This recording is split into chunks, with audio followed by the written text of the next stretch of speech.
Good evening. Welcome to Family Life Update, and we're on our second season. Yes! Thank you for joining us again. Our first season was really good. We got an award. Yes! This is a special award, special citation from the Catholic Mass Media Awards. And it was given to www.familyandlifeupdate.com. Thank you. The website. The website. Yes. And we're part of the website. Yes! Thank you for all your support. So thank you very much on behalf of the whole Family Life Update team.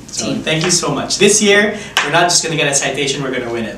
Watch out. He's Javi Padilla. Yep, and this is Bianca Helido. And here is tonight's news on family and life.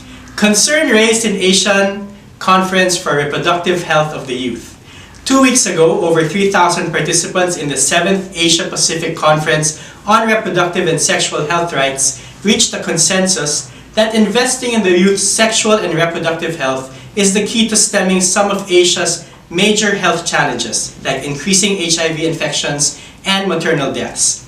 They were also in agreement that representatives from the youth sector should also be allowed to participate in both crafting and implementation of policies involving sexual and reproductive health to ensure that they're responsive to the needs and interests of the young adults and adolescents in the region.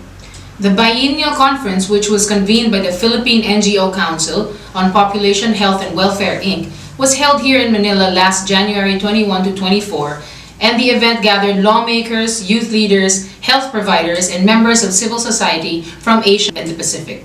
Zaira Rojas, Program Coordinator of the Family Planning Organization of the Philippines, or FPOP, said that while the youth is touted as a valuable human resource, it is the young people who are most likely to suffer from problems like sexually transmitted infections and unwanted pregnancy.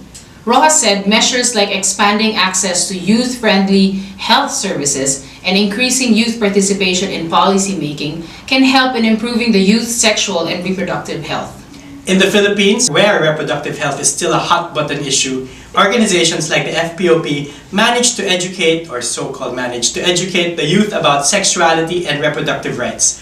According to FPOP's Rojas, who is the organization's focal person on peer education, this was done through establishment of clinics for young people, conducting comprehensive sexuality education, and youth organizing.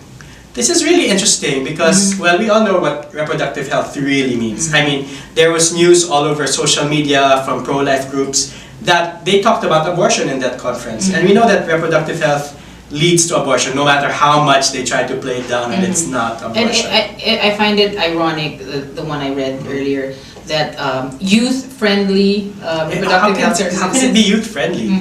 It's crazy. I mean, you're teaching them how to have sex with a lot of people, and of course they will get sick. The good way to do it is teach them morality, values, family values, which the Philippines is good with. And if they have the budget to do it, then spend that budget on chastity education. Exactly, like the Live Pure movement. So that's the way to go. None of this reproductive health nonsense. F-pop, whatever. So, that's it for tonight. Read more about related news stories on FamilyLifeUpdate.com. We're on Facebook too, just search for Family Life Update, and on Twitter it's @officialfalu. Thanks for watching. Share the word about us, Family and Life Update. Don't forget to subscribe to our FLiQ Media channel here on YouTube.